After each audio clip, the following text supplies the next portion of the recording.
ఇక్కడ చూడండి, ఇప్పుడు సపోజ్ 63లో రాకడ అయిపోతే ప్రవక్త ఈ మాట చెప్పేవాడు కాదు. ప్రవక్త ఏమన్నాడో చూడండి. ఇది ఎప్పుడు చెప్పింది? 65లో మన ప్రవక్త చనిపోయే సంవత్సరం అది. దేవుడు వచ్చింది ఎప్పుడు? 63లో. 65లో ప్రవక్త ఏమనాలి? రాకడ అయిపోయిందనన్నా చెప్పాలి, లేదా కొనసాగుతుందనన్నా చెప్పాలి.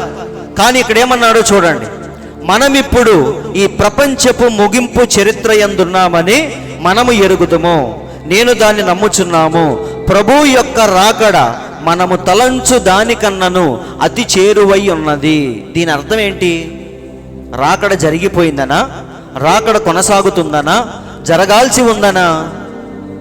ఇంకా జరగాల్సి ఉంది, నేను కూడా దానికోసం సిద్ధపడుతున్నాను అని మన ప్రవక్త చెప్తే వీళ్ళేమంటున్నారు అంటే, ప్రవక్తకు కూడా తెలియకుండా వీళ్ళకి తెలిసిందని.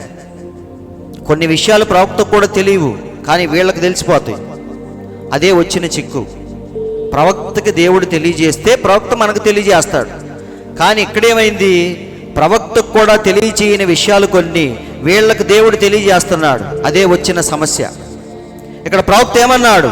ప్రభు యొక్క రాకడ మనము తలంచు దానికన్నను అతి చేరువై ఉన్నది. ఇంగ్లీష్లో కూడా చూడండి, the coming of the Lord is closer. దాని అర్థం ఏంటి? అతి సమీపముగా, త్వరలో జరగబోతుంది అని మన ప్రవక్త చెప్పాడు. ఇది ఎప్పుడు? 65లో. అలాగే 64లో మహోన్నత కళాఖండం అనే ప్రసంగంలో కూడా మన ప్రవక్త ఏమన్నాడో చూడండి. ఇక్కడ చూడండి, వాక్యము నెరవేరినది, మనము ప్రభుని రాకకు సిద్ధముగా ఉన్నాము. దేనికి?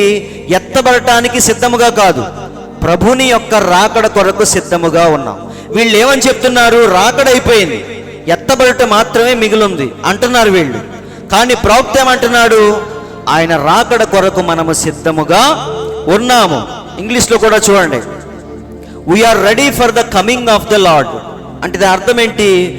దేవుని యొక్క రాకడ కొరకు మనము సిద్ధపడుతున్నామని చెప్తే వీళ్ళేమంటున్నారు?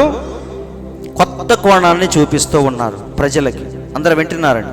ప్రవక్త చూపించిన కోణం చాలు మనకి, ఇంకా వెరైటీ కోణాలు మనకి వద్దు.